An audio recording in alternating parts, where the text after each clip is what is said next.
Ladies and gentlemen, I still exist. This is Callie Sioux, author and creator of 1232, an audio epic, and the host of the Never Drop Your Sword podcast. Now, it has been a very long time since we've been able to release any kind of episodes, whether that has been an interview or, of course, 1232. Now, there's a couple of things I can't wait to update you guys on, but today I'm interviewing Hannah Carter, an author from 20 Hills Publishing, about her book Saltwater Souls, so stay tuned for that.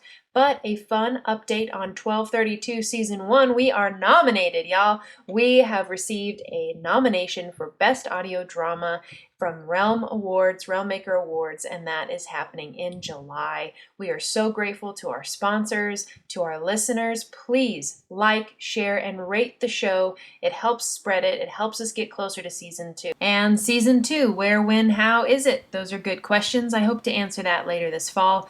But for now, please enjoy this interview. And just to let you know, I apologize for the audio quality and the video quality if you end up finding this on YouTube or through the podcast. I know that we try to hold ourselves to excellence, but I do a lot of remote interviews, and I often have to be in strange places interviewing folks who are also in strange places. And so I hope that you can still get through this episode and enjoy it, despite a little bit of audio interference.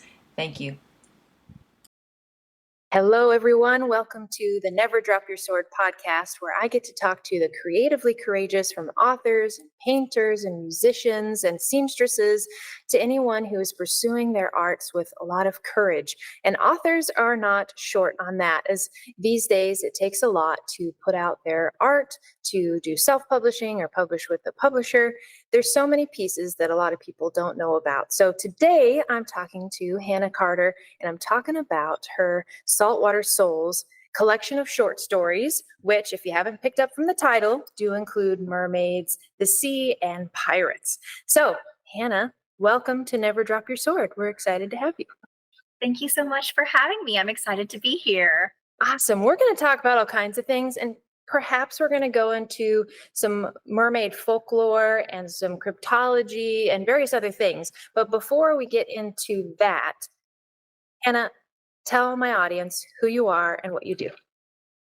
Yeah, so my name is Hannah Carter, and I always say that I like to write stories that have mermaids, magic, and a little splash of murder. Um, so I like to write hope-filled stories, which doesn't mean that my stories won't get dark. It just means that I'm going to lead you through the darkness and let you see the light at the end of the tunnel. Because one of the main things that compels me to write is my desire to make sure that readers feel like they are never alone. So that's really where my heart is in all of these stories, and what you can find in all of my short stories and my novels. I love to tackle the hard, sometimes controversial subjects, but always with the mindset of letting people know that no matter what they're going through, they're not the only ones that go through it. And if I like to use a fantasy backdrop in it, yeah, people in every world can deal with similar issues that we go through.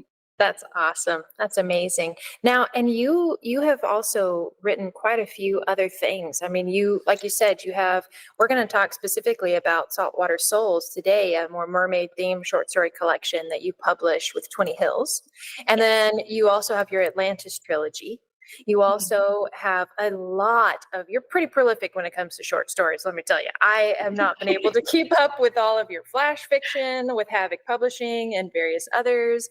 And then you have won some awards as well. So, and correct me if I'm wrong on any of my information, but A Home for Nova won a Realm Award in 2022.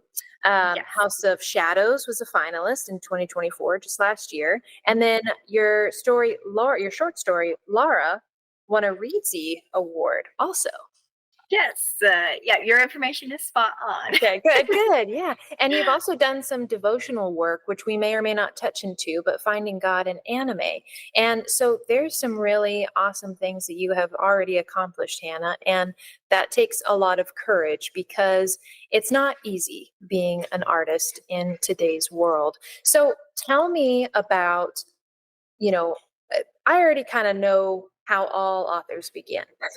It typically starts pretty darn young, and we all are given this certain type of desire, I believe, from the Lord that infuses us with the passion to tell a good story. And I love that you mentioned that you fill your stories with hope, as do I, because I find that so absolutely essential. Things can get dark, like you said. There can be murder, there can be fantasy, there can be evil times. But if there is no hope, then there's literally no point. What really, go ahead and get deeper into you as a person, why hope is so important. So I think hope is so important to me for two reasons. The first reason is because I'm also a Christian. And so I believe that hope is really, it encompasses the entire gospel, because this, like, our faith is the hope for what we do not see yet.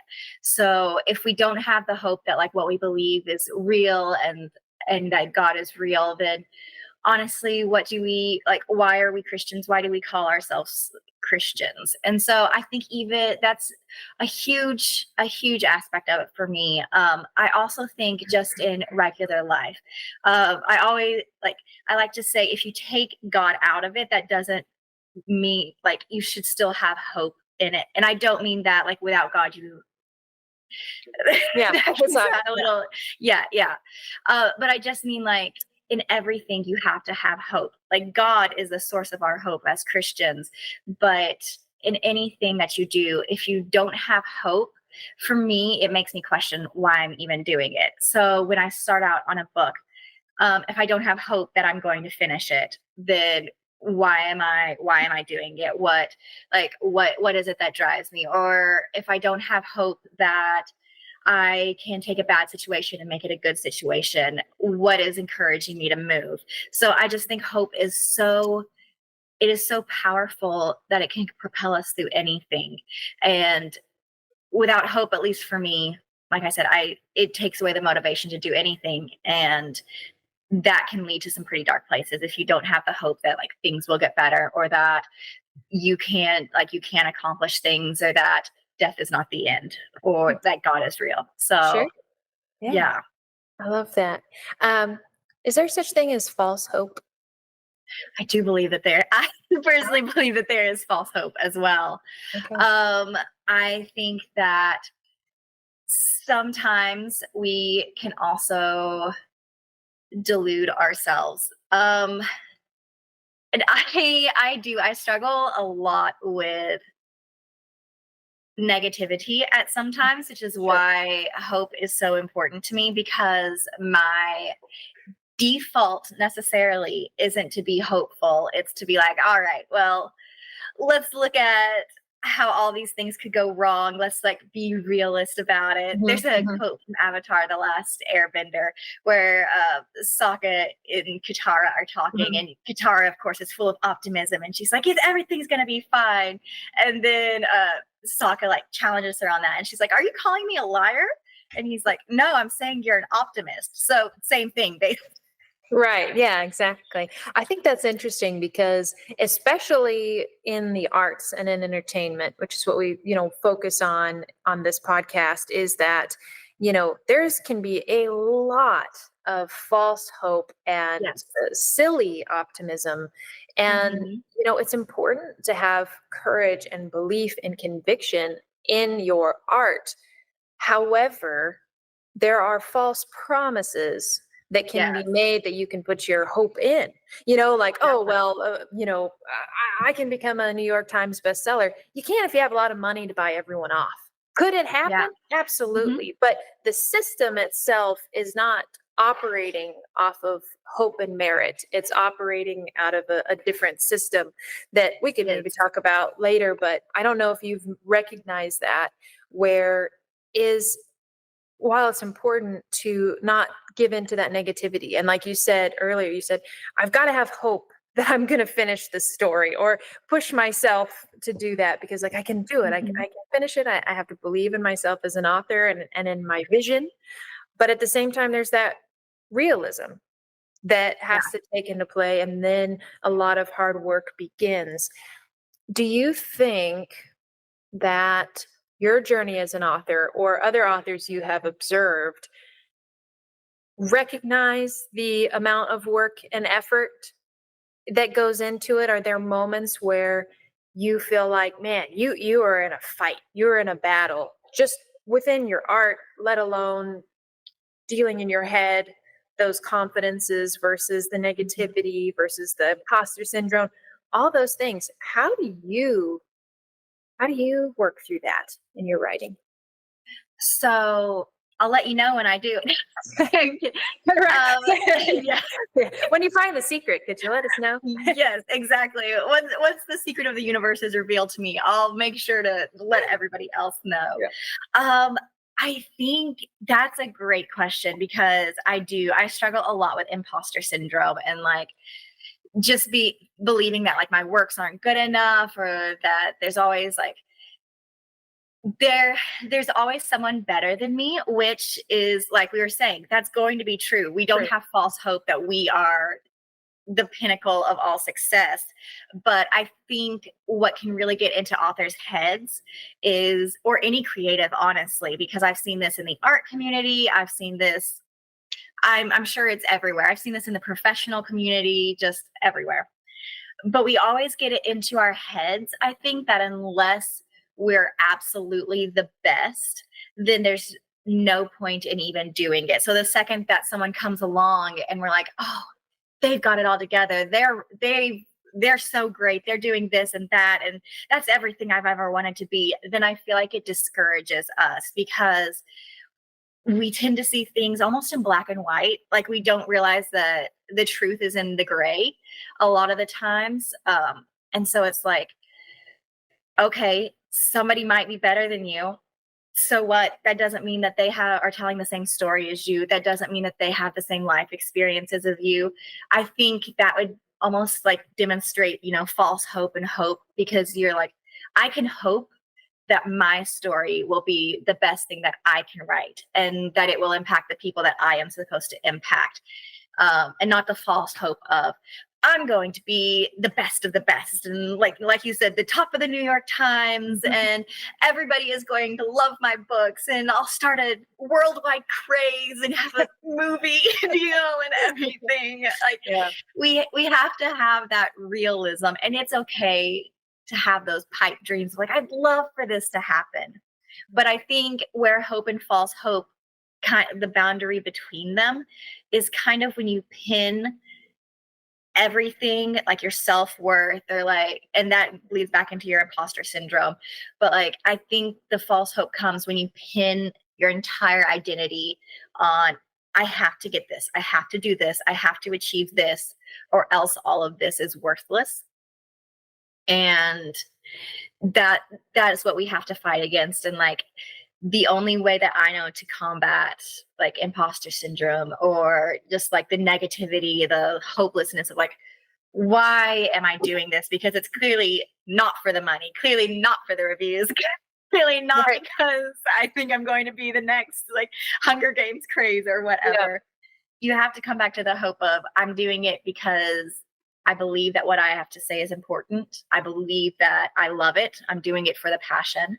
I believe that I'm doing it because I'm called to create, that I have a story to tell, that I want to help somebody, like whatever, insert your realistic hope here.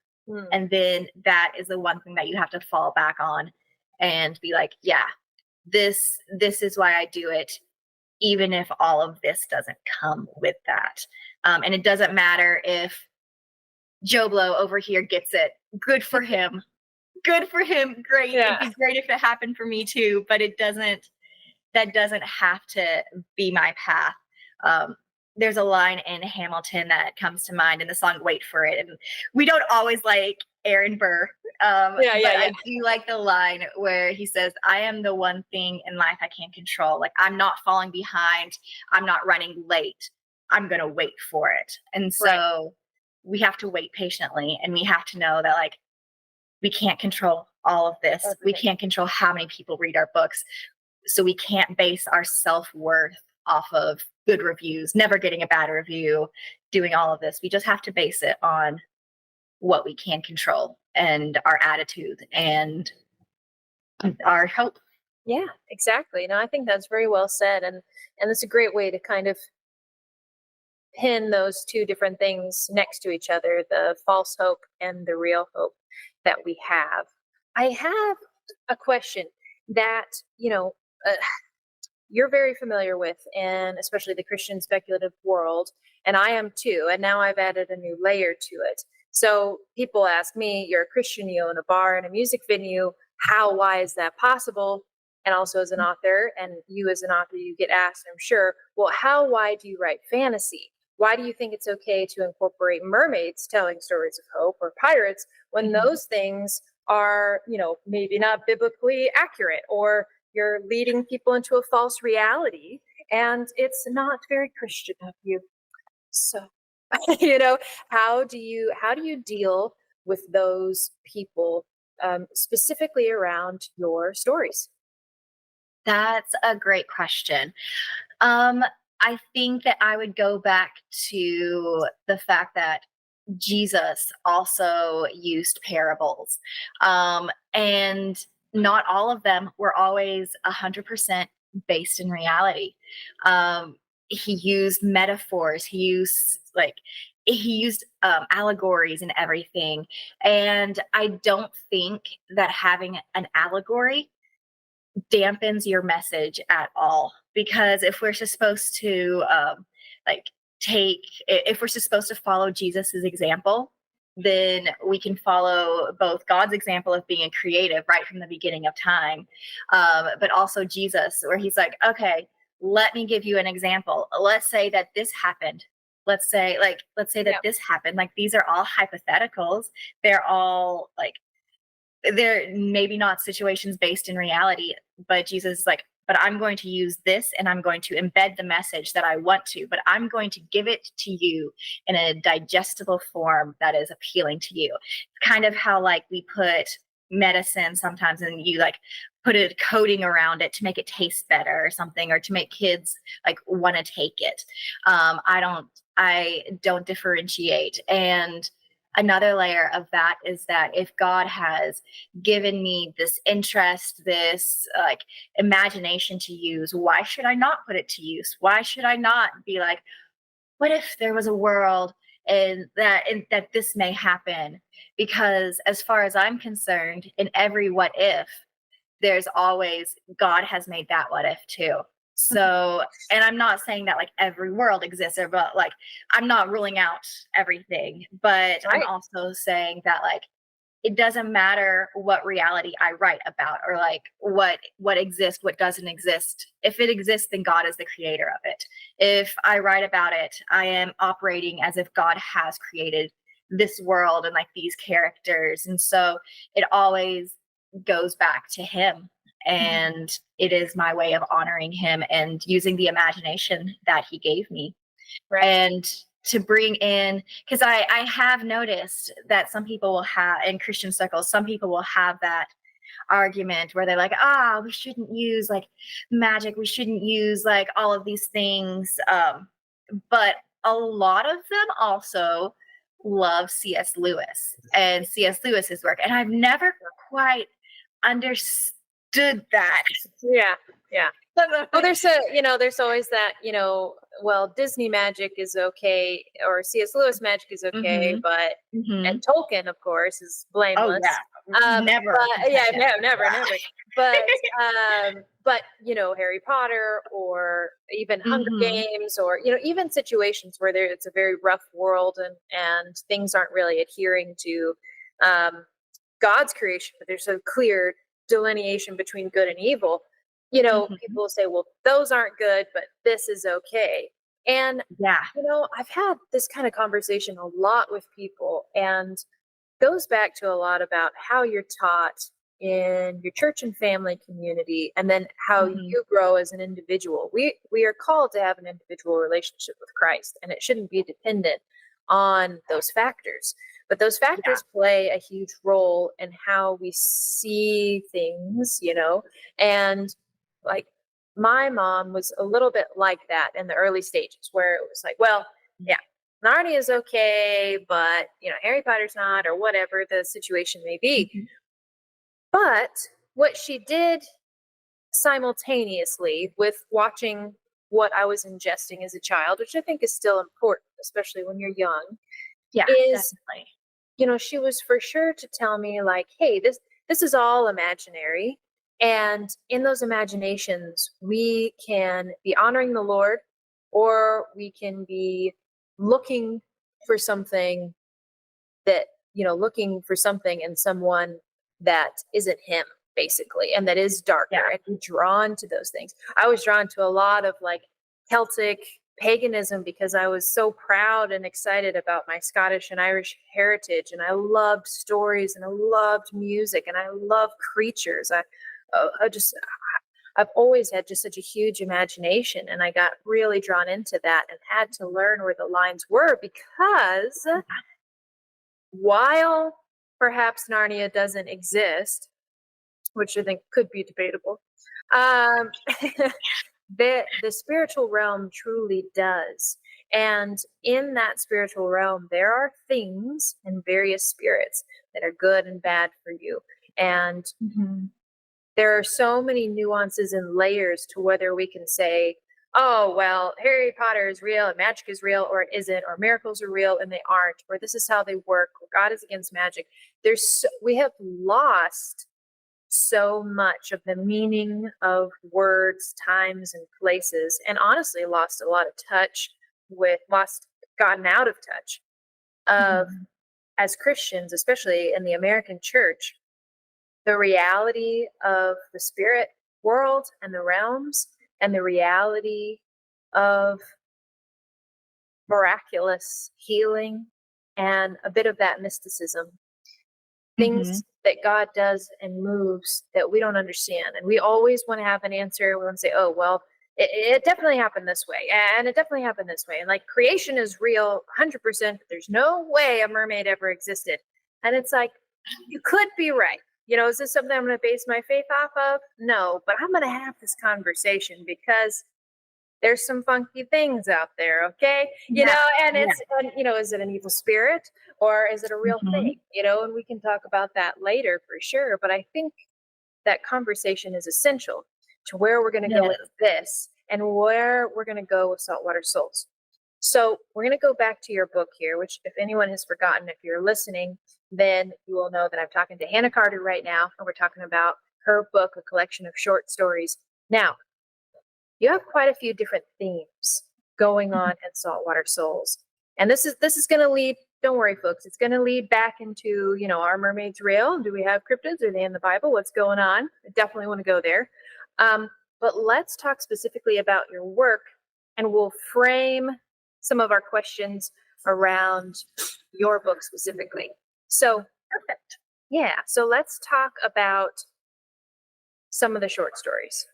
Give our listeners a overview of some of the different characters you have throughout, and some fun themes, and then if you want to, let's dive into some of the spiritual themes you have involved in there. Yeah, absolutely. So the story opens, and the first story in Saltwater Souls is the Lightkeeper. Or yes, the Lightkeeper. Sorry, Yeah, it is. Yeah. I had to look over at Anna. I was like, we Is changed the it? title on this one so many times. It was the Lightkeeper. I think she's gonna bring me a copy right now. That's perfect. Oh, good. Yeah. Let's see the book. It's a beautiful cover Yes. too. That's Oh, it important for is. those watching. I. It's It's gorgeous. so beautiful. So yeah, the first one, and I'll show the back. It's called the Lightkeeper, and so that one opens up, and we have Penny, and Penny is our main character in that one, and this it also relates very much to like how you were saying the spiritual. So the idea of Penny, just the story spark, came because I was visiting Anne up in Pennsylvania, and we passed this river, and there is a lighthouse right by it. And I was like, that's inspiring to me. Like, that's so cool. I want to write a story about like a mermaid who works at a lighthouse, and I'm gonna name her Penny after Pennsylvania because that's where the lighthouse was.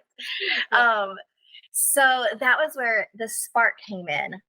But the story didn't really take off and didn't write itself until I had the theme. And that theme actually was spiritual in a way because it came from a discussion I was having with a friend. And I was really mad and I was really hurt, not at her, I was venting to her. Mhm. And I was like, this is so like I was like flesh Hannah just really wants to say something just so rude and like I want to get revenge. And I was like, spirit Hannah is just really having to fight her back. And so that led to a discussion about like the how Paul says like the spirit is willing, the or in the Bible it says the spirit is willing, the flesh is weak. And then just that uh just the like duality of how like yes, we have these fleshly desires in us and like we want to give in to them because it's our nature, it's our human nature, and it's like, oh, everything in us. And then we have the Holy Spirit, and it's like, you have to hold on, you have to not do this, like you have to act with like gentleness and kindness and faithfulness and self-control. And you're like, I don't want to. Yeah. So that is really the theme in Penny's story, and you can see that. But I exemplify that with saying that it's her siren nature, which is her fleshly, her human side. And she's like, "Oh, I don't want to do this. They made this mess. They made their bed. Let them sit in it." And I'm just so frustrated that I have to go out of my way and I have to be uncomfortable for this person. And then we have her father's advice and her human side, and the part that like wants to please him, and she's wants to live up to the aspiration and be the good person that he said that she could be, that she didn't have to listen to like her siren urges. And like in the book, like the siren urges is to like to kill people, to drown the sailors, like Yes. that she could fight against that and she could be the better person in that. Mm-hmm. So that was one way in which the spiritual aspect came into that one. And then we move on to Fins for Freedom. Uh, and so this one is, let me see, actually, yeah, oh, sorry, it's the Mermaid Hunt. Okay, the Mermaid Hunt is next. And that one, it started out as a short story based on a prompt. That's where the idea of the story came from. Um, and so I had the idea for like, what if mermaids were freshwater mermaids too? Like, interesting. What if they lived like in a lake or something? And scenery wise, I drew upon my local lake that my grandfather would often take me on. And we'd drive around and I would imagine fins in the water and stuff like that. But the heart of the story, the theme, really focuses on two sisters as they try to grapple with their mom's death. And one sister is convinced that she's death because she, like you were saying, she's very natural, like in the natural versus the supernatural, and like does magic, like what all can exist in the natural realm, and like can miracles happen and stuff like that. So one sister is very scientific facts and like very much natural world. I'm if I can't like touch it or taste it or see it or like it doesn't exist, my mom is dead. Mm-hmm. Anything else is just like a delusion of a child. And then you have her little sister who's like, no, mom didn't die, she was a mermaid and she had to go back to the water because she had lived too long out of it. And it's like the sister sees it as false hope, but the little girl sees it as hope and the truth and everything. And so that also, it's meant to deal not only with like the grief that we can face, but like, is there hope? Like, is there hope after death? Is there hope in relationships that can be fixed? Like, where is the hope in life? And is Yeah. there hope in life? Right. So And do you feel like every single one of these or every one of these stories really capture these kinds of like tackle these difficult real human questions? Is that kind of where you wanted to go with each one? I wouldn't say when pen meets the paper, that is necessarily all like that was necessarily at the forefront. It's kind of as the stories develop, that was that was where it headed. So with each of them, it depends. For the mermaid hunt, I knew that I wanted to tackle freshwater mermaids, basically. Like it started with that. But then I was like, how do we wrap something deeper in it? Because as I was talking to one of my writing mentors, I said, and this is nothing against like people who prefer like fluffier sweet stuff. I love fluffy sweet stuff occasionally, but I said for me and myself and what I want to write, I don't want it to be like, I don't want my writing to be like fluffy sweet nothingness. I want it to always have a meaning, a purpose. I always write with the idea of I want to make something, I want to create something that will help someone not feel alone. Mm-hmm. And I don't always like I Well, say it's it all interesting. yeah. It's interesting because, you know, while cotton candy is very delicious and very fun and very Yes. appropriate for many situations, doesn't always Mhm. hit your gut. And, Exactly. and you can have other candy that does, but there's something about, something with just a little bit more substance that hits you in the gut. And I find that when I tried to write many meaningless, not meaningless, but just like, hey, look, like Yeah. let's not take everything so seriously, Callie, It's and let's fun. Yeah, it's yeah, good it's just for fun. fun. And then I'm Yeah. like, but my natural inclination, I hope Mhm. it's because I care enough about anyone who will read it, is what I hope it is, and then also my own personal desire to make sure that there is substance to it, because like we were saying earlier, like I need substance, I need hope. I Yes. can Yeah. I cannot I've had to struggle with depression in many dark deep ways, and if I don't have Mhm. hope, I can't do my everyday. And it is a decision for me to choose joy and hope every day.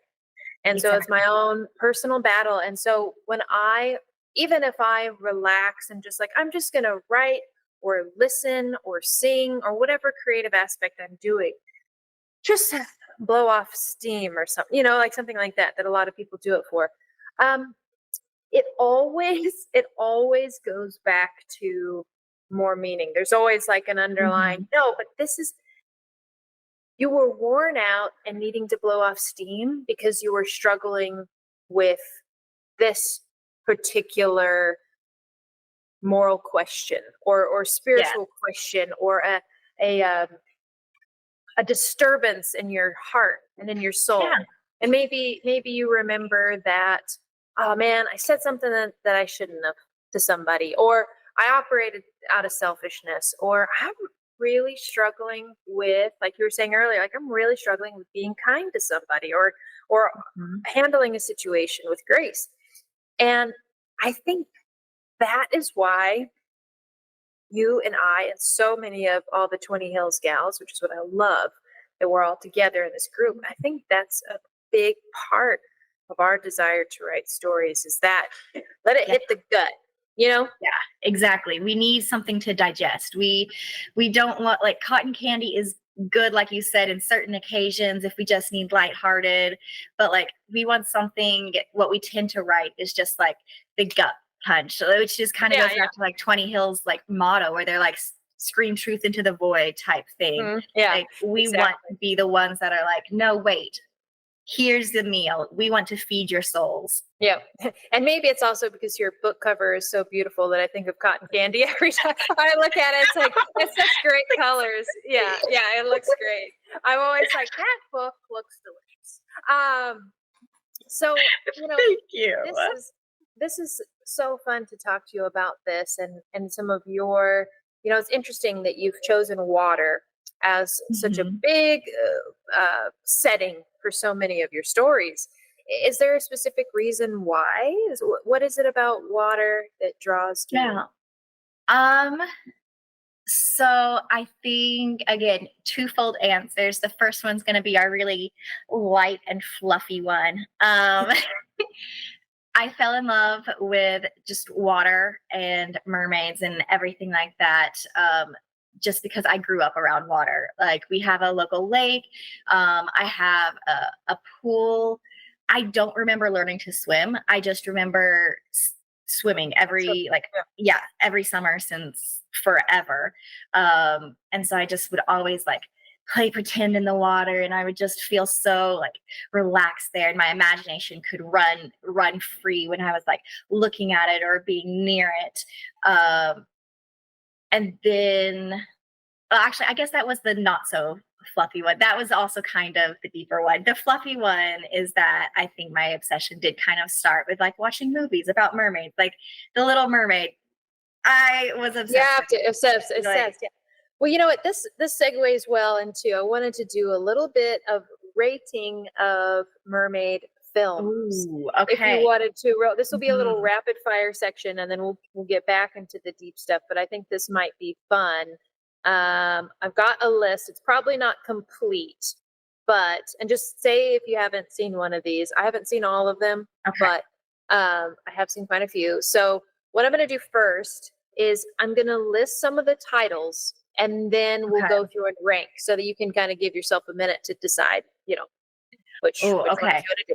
All right. Okay, so we have the original Little Mermaid from Disney in 1989.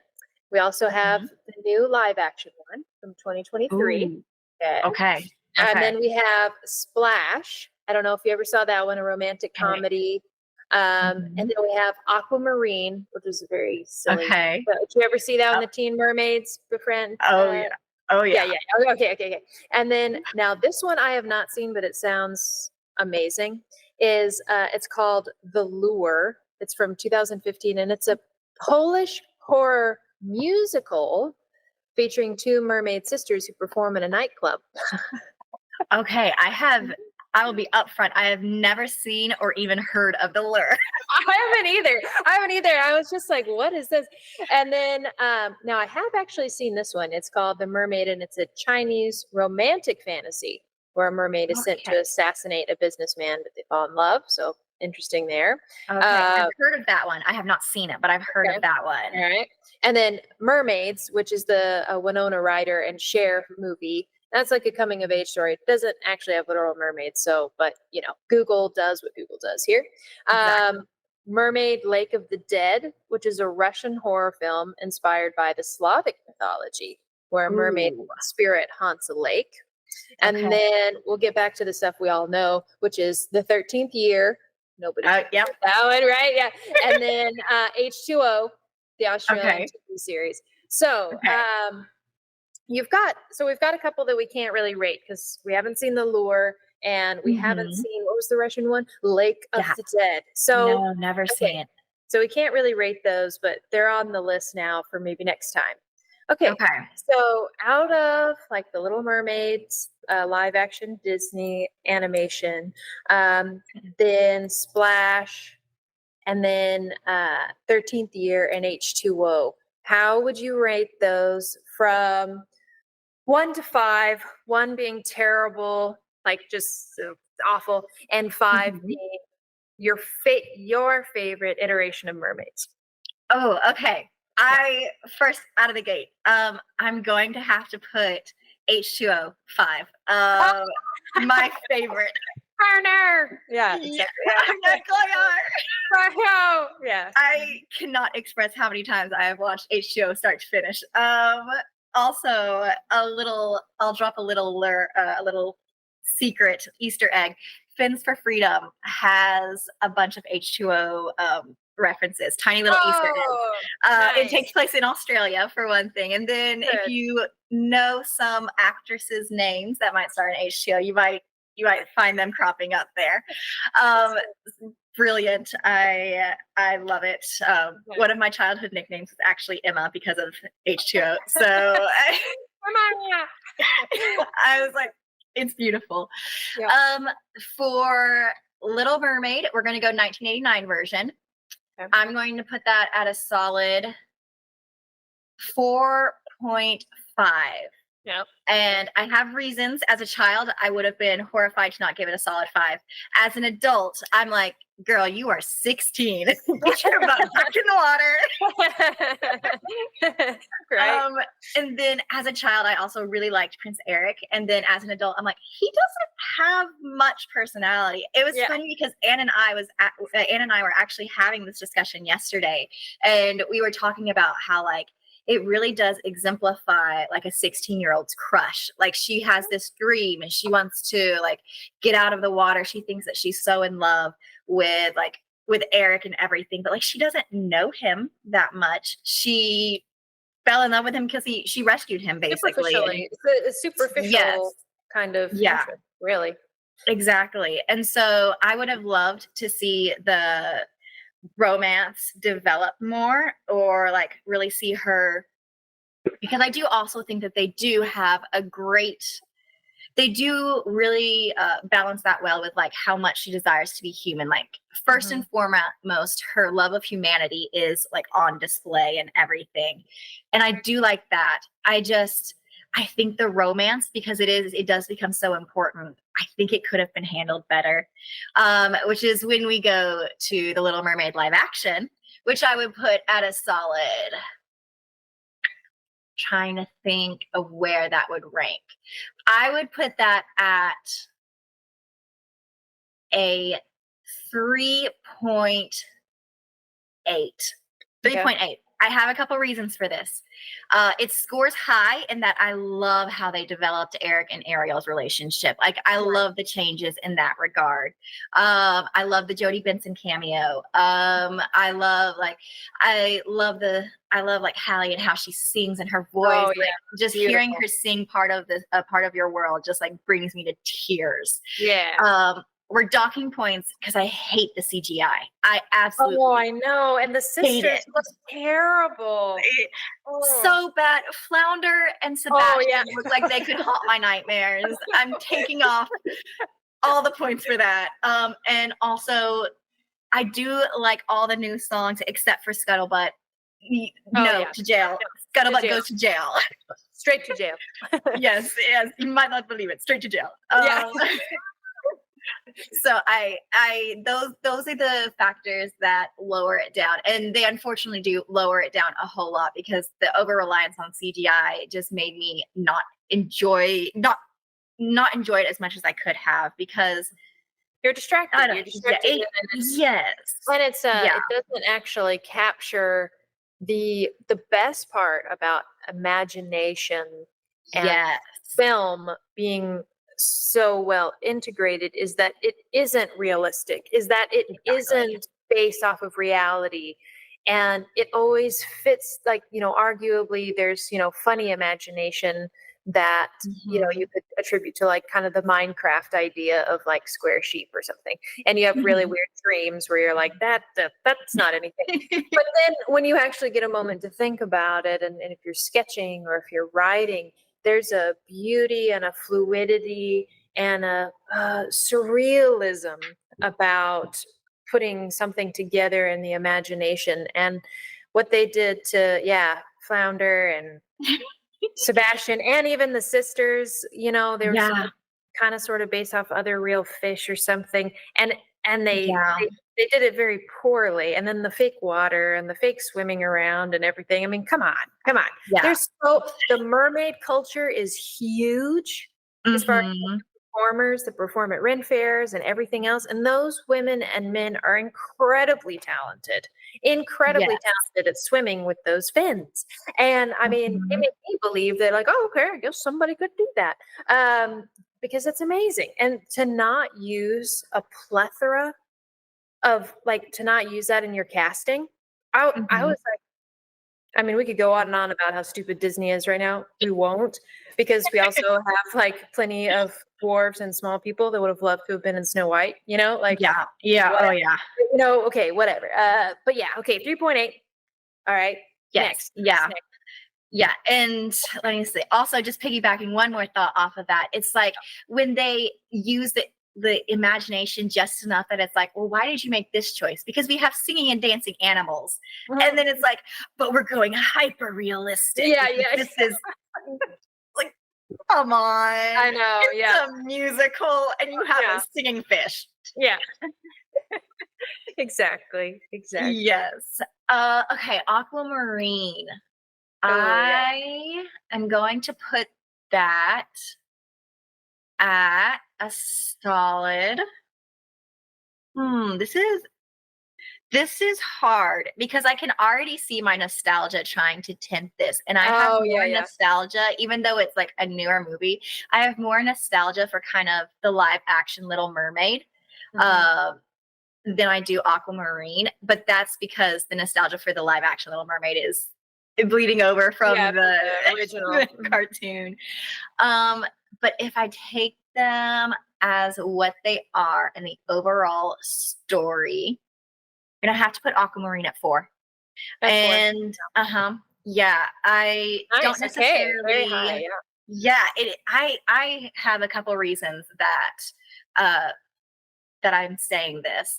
Um, for one thing, as much as I love the romance between Ariel and Eric in a live action, um, I adore the friendship between the two girls. Mm, Like Emma and JoJo. I mhm. can't remember their characters' names right off the tip of my tongue, but I know their actresses' names. Yeah. I love their friendship because that is something I don't think gets talked about enough in like literature a whole lot is like super deep friendships. Yeah. Yeah, Because I, yeah, we've oh, sorry, lost go ahead. we've no, we've lost that. We've lost, like, Mm-hmm. romance, and we've lost sisterhood in a major, major way. And, Yeah, I think you and I know the core reasons of that is because of ideologies that take over that and taint those relationships into yeah, something that they're not.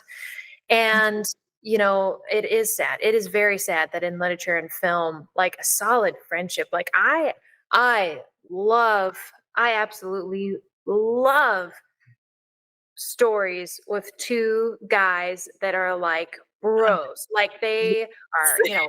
fighting together and they are like man to man. And that's like, like Sherlock and Watson, like, Yes. Robin Hood and Will Scarlet or Little John. Like I could go on and on and on and on and on. And Hmm. I miss that. I I miss do that too. so much. Now, something that I think has been underrepresented, dare I use that word, is a lot of sisterhood, is a lot of Yes, sisterhood. And agreed. I think that that's very special that there are a few films out there that highlight that. Yes, I completely agree. And that is one thing that I think H2O both does really well and also in places really badly. And I can elaborate on that too. Um, but as for Aquamarine specifically, I find it tragic that in a lot of like in a lot of stories, the sisterhood always falls apart where there's a guy involved. Like it just feels like a lot of writers always think that like girls can't be friends once a guy is involved. Like either you get out of like you get into a relationship and then your other friendships just fall away. Like an example Yeah. of that would be like Rory and Lane and Gilmore Girls. Like once Rory starts dating, we don't see her interact with Lane that much. Like it suddenly becomes secondary, which I think is a Mhm. travesty. And then the flip side of that is that we always see girls fighting for a guy, it feels like.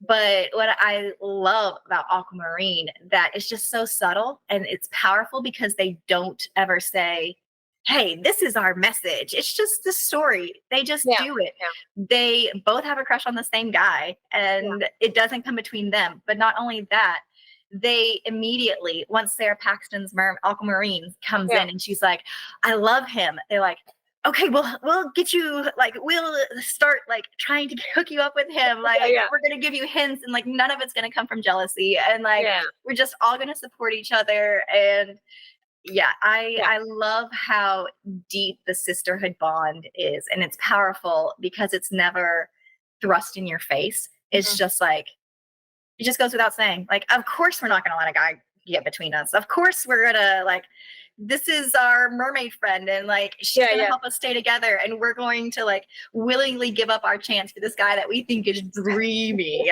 to like try and stay together and like Play bring together. this new girl into the fold. Yeah. Um And yeah, exactly. I think I think that's very true. And now that you're mentioning all those things, I'm like, oh yeah, because I used to watch that movie, when I was younger, and I was like, it was kind Mhm. of dumb, but I always liked it. And It is a little it's a little cheesy, but that's 100%. okay. I think, and I didn't include these in that list of rating because I know that they're a segment of their own.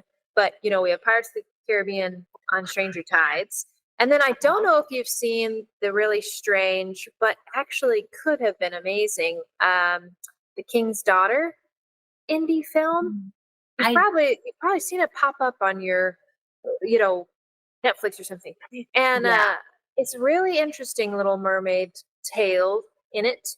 And so that's a funny one. And then another one, oh, what was the other one I was thinking that I didn't have on that list? Because mermaids aren't the main part of the story, but it does get into their lore. Well, there's also Mhm. like Peter Pan, the mermaids are a big part of it. And Yeah. isn't it interesting that, mermaids specifically are very attractive to women, to girls, this kind of Mhm. idea of the beauty, the wildness. They're often associated with that kind of beautiful, dangerous, dare I say, chaos energy that can be, um, that a woman walks through, especially throughout her, growing up as a teen. There's that kind of beautiful, dangerous, like she's frazzled and, she's a little fragile, but she's growing into her womanhood. And so I think that that's interesting.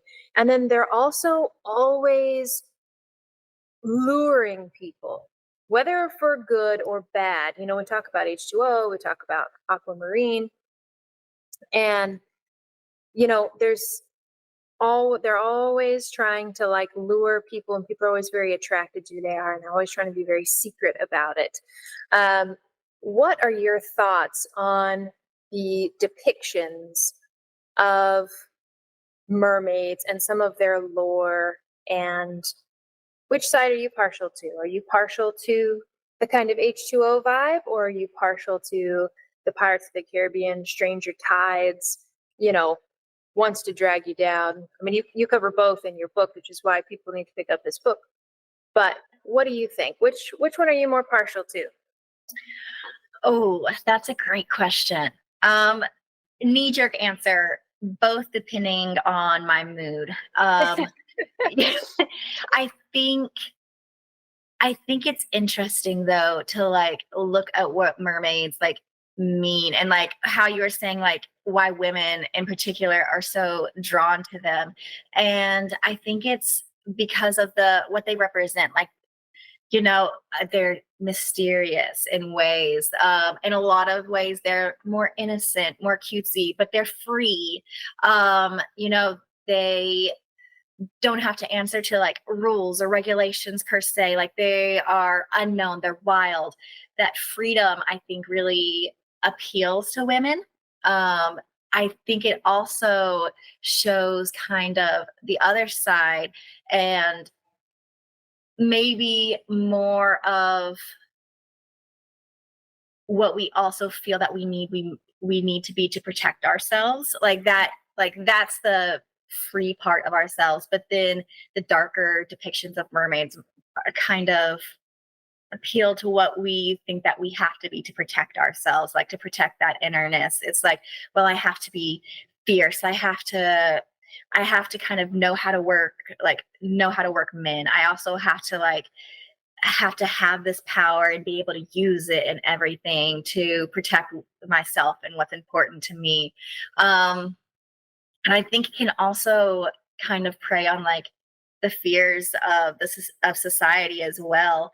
Um, Kind of how like there's nothing as dangerous as like a well-read woman type thing. Mhm. How Yeah. people tend to fear super powerful women at times. But yeah, I think there's a lot to say about us and what we like about mermaids and how we feel about mermaids, um, and how we view them and how we see them and stuff. So I think that, Exactly. yeah, that's a really deep discussion that It I is. Yeah, really yeah. trench that we could fall we into. could, yeah, and we don't have that much time, unfortunately. But I think that is something. I think there's more, and I'm sure that I know that there are men and people who like mermaids and stuff, and I'm not necessarily ruling them out. But because you and I are women and we're sitting here and we're talking together, let's just keep it simple. I think that there is definitely a conversation to be had about the ideology and the representation of womanhood within the mermaid world. And I agree. I mean, maybe we should have a discussion about that another time. Listeners, watchers, if you want that discussion between Hannah and I, put it in the comments, because I think that would be kind of a cool little side study. Because some things that I did want to bring up briefly that we can touch on, because you have so much depth to your book and your own writing, is, we know that there's a lot of mythology around how if mermaids exist, right? And if they did, and what kind of context. And, many of us, myself included, argue that, like, hey, when there's a reoccurring story throughout every culture, completely separated by miles and oceans, that all have a similar thing, like dragons, like the flood, like mermaids, there's got to be some sprinkle of truth in there. Does it mean that it is exactly a mermaid or, exactly a dragon? I mean, I think yes, but for the sake of discussion, maybe it's not quite. But I think that it's interesting that throughout Greek, Assyrian, of course, Irish, Scottish, Cornish, Slovakian, Russian, Asian. I mean, you go down the list of every culture, South American, they all have mermaid stories. And I thought it might be interesting to point out some reported sightings of mermaids that nobody was able to really debunk. And one of the earliest ones we have recorded that's outside of folklore is Christopher Columbus. Reported that he saw mermaids in 1493 outside the Dominican Republic area. And, the History Channel and National Geographic and Discovery Channel said, oh, those have got to be manatees. What do you think? Oh, that's a Are mermaids real? Are mermaids real? So I am going to give a politician's answer on this. No, you're not. You are not allowed. No. All right. No. I am a voting American, and I say no. All right. I'll give a long-winded answer and we'll get there. Okay. So I think that there are people who, like P.T. Barnum, who clearly are grifters and are preying upon these things. And those are not real. There can be fakes. There can be fakes of anything. I also think that, like you were saying, were dragons real? Were they something different? Like, are mermaids real? Are they something different? I would fall into that camp, because I think language in itself is faulty at times. So just because we see this depiction and we're like, oh yeah, that's what we call a mermaid, but that doesn't mean that there might not be something else that okay, this is what we think we see, but this is the actual, what actually we are seeing. We are calling this a mermaid. What might it be? We don't know. Maybe, I don't think it's a manatee. I've seen manatees. I think Christopher Columbus needed some glasses if you thought that. So I think that whatever it is, there is something, a kernel of truth. Whether it still exists, I can't say. Maybe it's extinct. Maybe, yeah. But I also know that the ocean is very much unexplored. And I would not rule out anything. And I operate under the same, the last thing that I'll say to this is I operate under this belief. I have seen online that people will say, oh, if this exists, then all of Christianity is debunked. And you could not possibly believe in God if XYZ exists. I'm like, okay, I don't follow your logic, because one thing, if this exists, God's its creator. And I don't understand why this has to somehow be a faith crisis. God doesn't tell us like he doesn't even tell us exactly what animals that he created in Genesis. Like we are given, here is the complete list of every single creature, animal, human that ever existed, all the information you got to know. God didn't write that. He's just like, I created stuff. I did this. Yeah. Discover it. Yeah, exactly. He does leave so much up to discovery, and it's fascinating that throughout history, I mean, 1812 all the way up to 2005, 2012, 2009, 1997, there's been very significant and many, many more sightings of mermaids or half human-like creatures. And exactly, it doesn't shake my faith at all. In fact, it validates mine, because whether it's true or not, it says, well, you know what? Then maybe me believing that God created the world from nothing isn't actually that wild, because there could be mermaids out there, and that seems to shake everybody more than many other things. But I also I've always been such a huge fan of fairy tales, because I always believe there's very truth in them. Mostly it's a moral truth. Mostly it's like you're doing. It's telling a story with a deeper meaning that you can digest and you can ponder. On top of that, you're using metaphor, you're using allegory, using imagination to paint those. But at the same time, there's still a lake and a lighthouse and a ship. There's a lot of true things and real things that you have put in your stories that actually do exist. And it's kind of like putting little clues together. And so I think that there are significant truths to be found in various folklore and legend. And just to kind of briefly summarize that, like one of my favorite lores that I've come across with mermaids, I read it a long time ago in a story, and I recently found it again online, but it's not what I read in a book. It's really frustrating about the internet right now is, I mean, like the search is stupid. And ChatGPT sucks when it comes to finding actual sources for anything. Yeah. But one of my favorites was, and I think it dates back to the Nuremberg Bible, but it also dates back to just kind of embedded older folklore, is in Czechoslovakian folklore.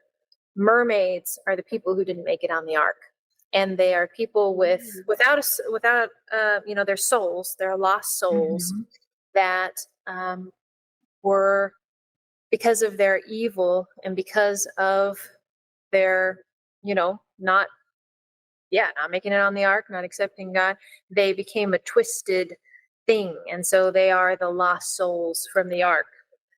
And or not from the ark, but didn't make it on the ark.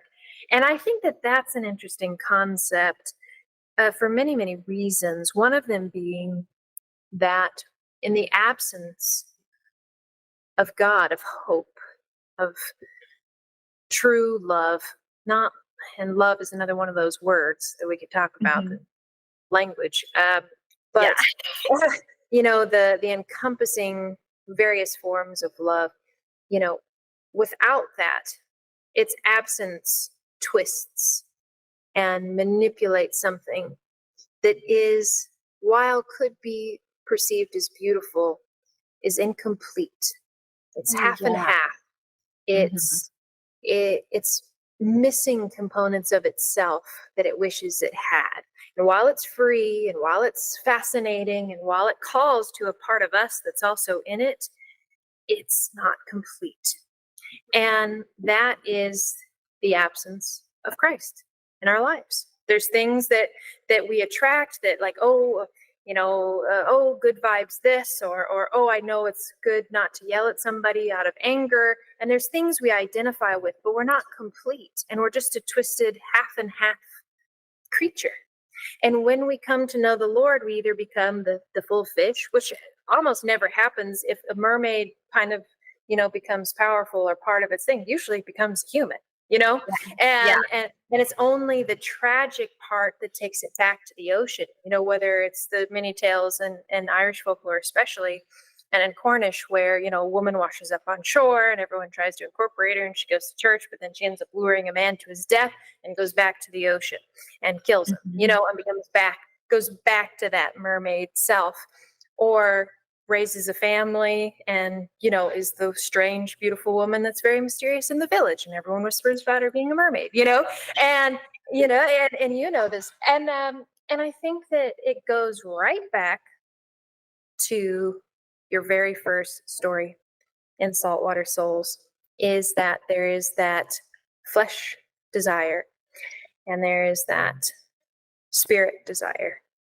Mm-hmm. And when you and I are talking about flesh and spirit, just for our listeners who may not know, and you don't have to agree, listener, but when we talk about these things, we're talking about it as in, we know we have a fleshly body. We also know we have a soul and a spirit. And we believe, Hannah and I, that we were created with a purpose and a design. That's why we tell stories. And then we also believe that there is a war within us. The war to react rashly, the war to hurt others, to hurt ourselves.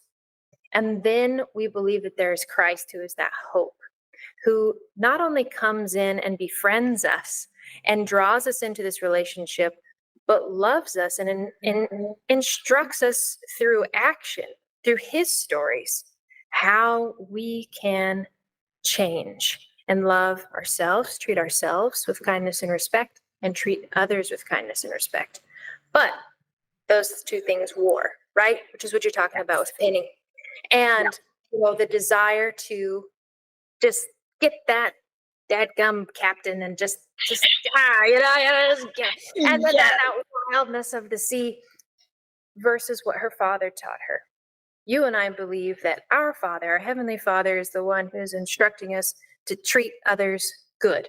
Doesn't mean you can't do it without him. It just means you won't be complete. You will be half human and half fish, to pull our metaphor together here.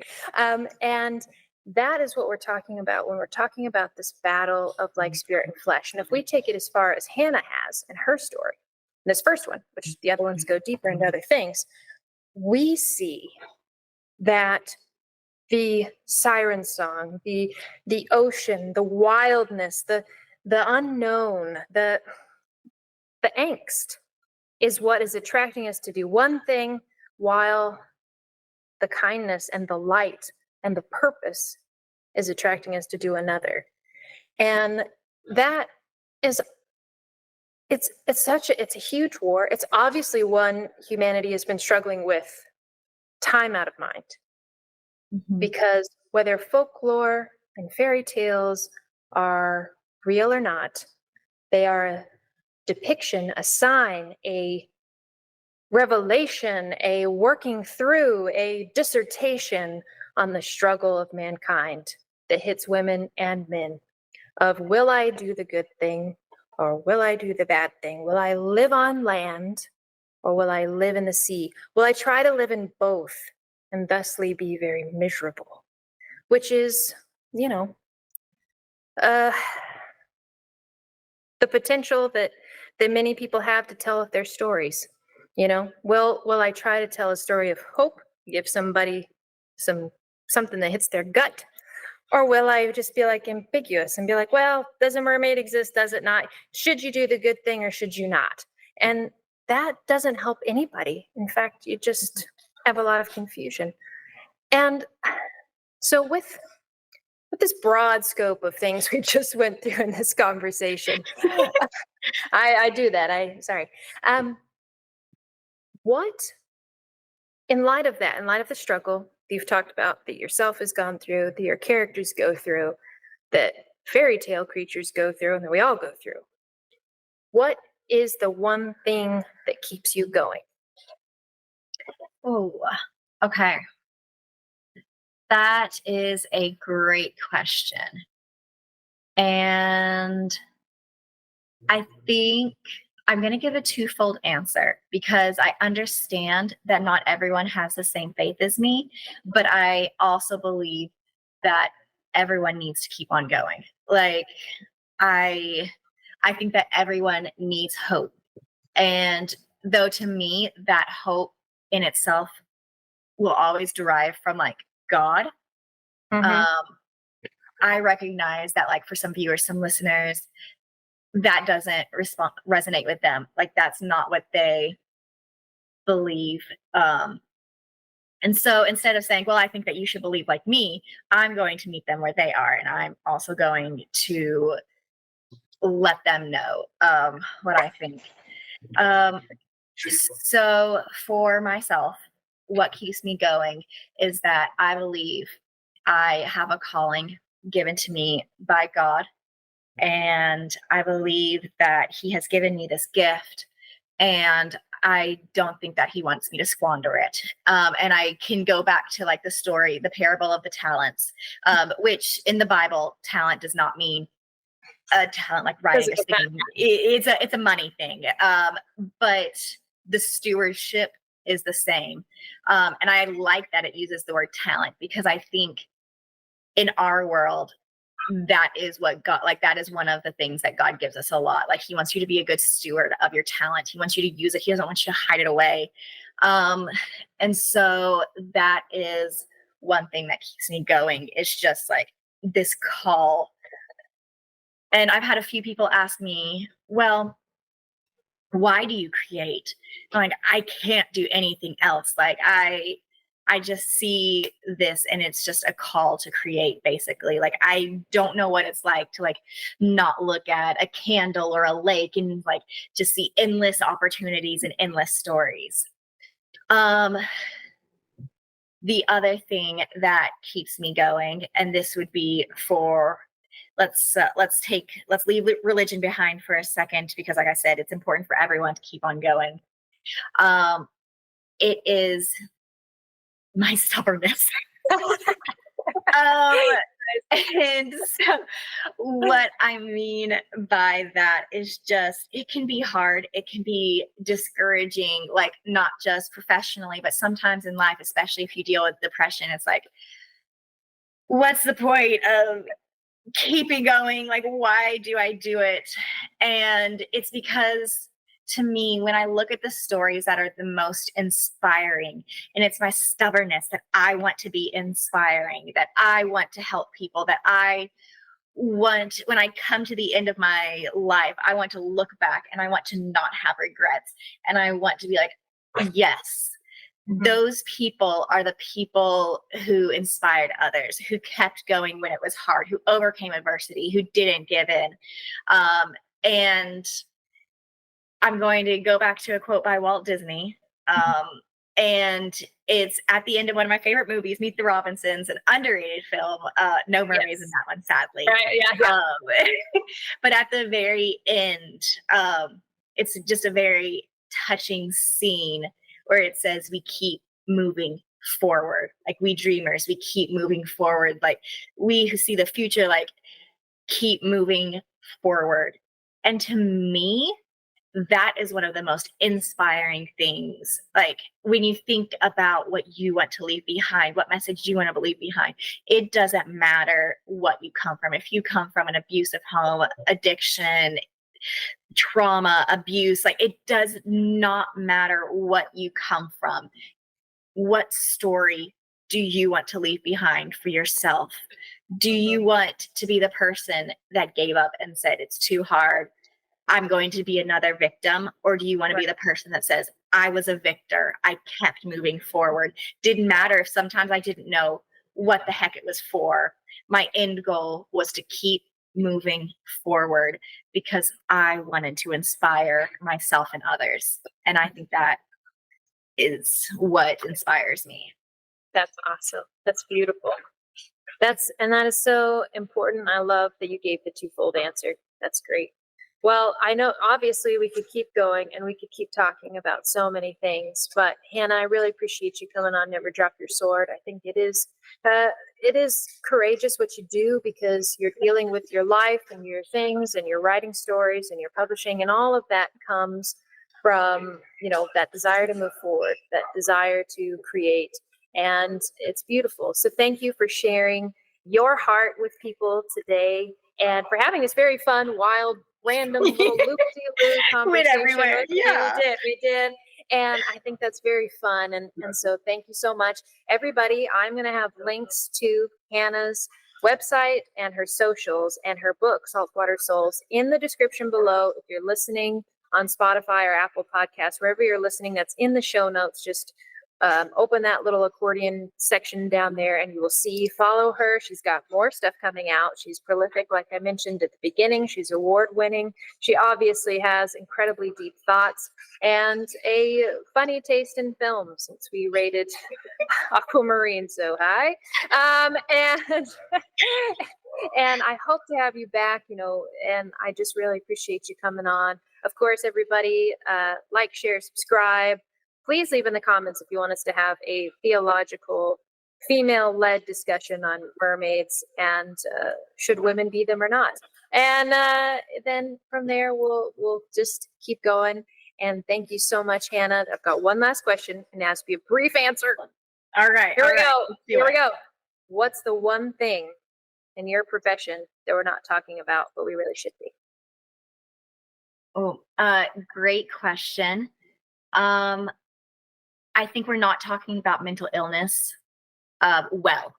And I could go into a huge discussion about that, but I'll just leave it at, how I said, like, in Aquamarine, the female friendship was powerful because it wasn't just like in your face. I think we're not doing that with mental illness. It feels like it is always a person's entire personality, or like it's always the main focus, or it's just a box tick. Like, yeah, we got the depressed person, we got the anxious person, the OCD, whatever. There's a lot of things that they're doing with that, and so I think that we are not having deep discussions, especially concerning mental illness. Excellent. All right, thank you so much, and stay courageous.